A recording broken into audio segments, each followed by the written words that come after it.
ছিন্ন করে। এই সম্পর্ক ছিন্ন বলতে যারা রক্তের সম্পর্ক ছিন্ন করে।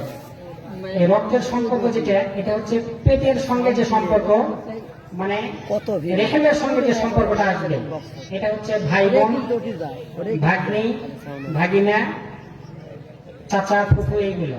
কিন্তু আমরা এই সম্পর্কটা বাদ রেখে আমরা আইনের সম্পর্কে যেটা আসে, তথা শেলি, শ্যালক, শ্বশুর শাশুড়ি, এগুলি আমরা মাতোয়ারা হয়ে আছি।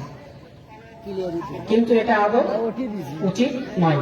কারণ যদি আমরা এই কাজটা লঙ্ঘন করি, তাহলে আল্লাহ পাক এই চিহ্নটা করি, তাহলে আল্লাহ পাক আমাদের রিজিকের যে প্রশস্ততা আছে এটা কমিয়ে দেবেন, বরকতটা কমিয়ে দেবেন।